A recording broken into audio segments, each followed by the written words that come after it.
It has always intrigued me when researching the Quran as to why the surahs, chapters, are not in their order of alleged revelation, and moreover, why there are ayat, verses, from the Medina period embedded into the Meccan ones, and vice versa.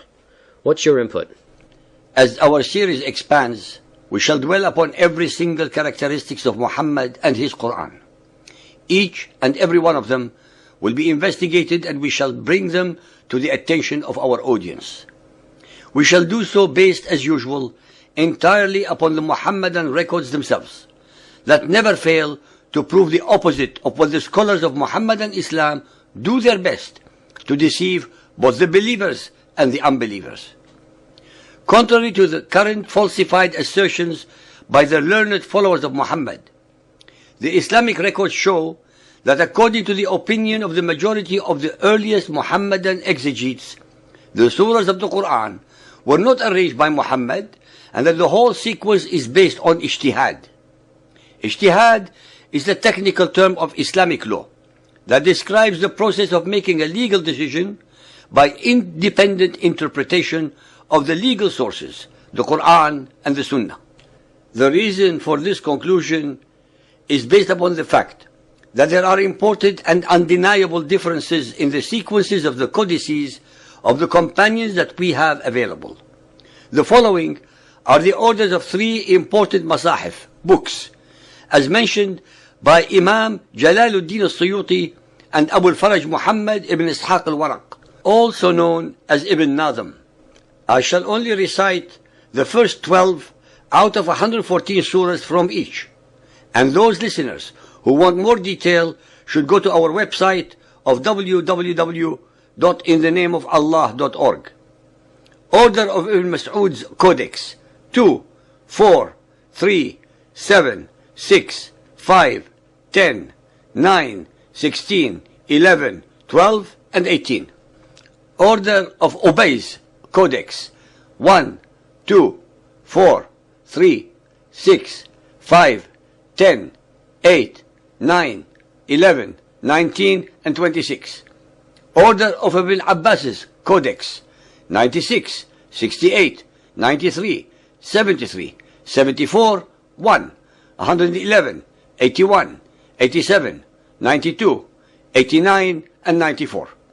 All of the above sequences are of course different from the current Quran, which are 5, 87, 89, 92, 112, 55, 39, 88, 113, 51, 52, 53. Ahmad bin Faris said, there were two aspects to the compilation of the Quran.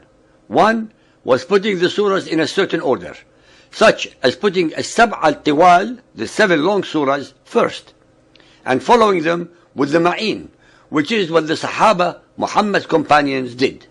The second aspect is the compilation of the ayat within the surahs. This was instituted by the Prophet, who recited them as he was told by Jibreel on the command of his Lord. On this basis, the Salaf differed as to the order in which the surahs should appear. Some of them put them in the order of revelation, which was the Mus'haf of Ali, which started with Iqra al-Alaq, 96, then Al-Mudaththir, 74, then Al-Qalam, 68, then Al-Muzammil, 73, and so on. The Mus'haf of Ibn Mas'ud started with Al-Baqarah, 2, then An-Nisa, 4, then Al-Imran, 3, with other major differences. The Mus'haf of Ubay was similar. Even the sequences of the Quranic revelations are totally incompatible with each other in the codices of Muhammad's companions, unlike the revelations of the Bible, which are orderly, sequential, and without variations. Believers and unbelievers. In the 1970s, 30 years ago, archaeologists discovered a trove of manuscripts, masahif of the Quran, dating as far back as the 1st century of Hijrah, 7th century AD. The first tentative conclusions, published recently by researchers with access to the Yemeni masahif, reveal that in several cases the organization of the text is different. The surah's chapters sometimes in a different order, as well as there are differences in the text itself. Because the published findings are few at the moment, one cannot tell how wide the divergence is from the current text. The greatest tragedy of finds like these in Muhammadan Muslim countries is the fact that the Muhammadan religious authorities will physically destroy and eradicate any and all documentary evidence that would contradict the present format of the Quran, so as to preserve the myth that the Quran that we have today is the same as that passed on by Muhammad to his followers 1400 years ago. The version of the Quran that we have today was codified under the rulership of Uthman bin Affan, the third Khalifa, after having destroyed 6 others that were written by some of the closest and most learned companions of Muhammad. This act speaks volumes about the sanctity and holiness of Allah's book if a mere mortal can have his words burnt into oblivion. We are informed by other scholars of Muhammadan Islam that the Uthmanic arrangement was such that the surahs with the greatest number of verses, ayat, were put at the beginning, followed by descending order with all the others. Their explanation is completely wiped out by the fact that the first surah, Al-Fatiha, is with 7 verses, followed by Al-Baqarah with 286 verses, then by Al-Imran, 200 verses, Al-Nisa, 176 verses, Al-Ma'idah, 120 verses, Al-An'am, 165 verses, and Al-A'raf, 206 verses. The system utterly breaks down within the first 7 surahs or chapters.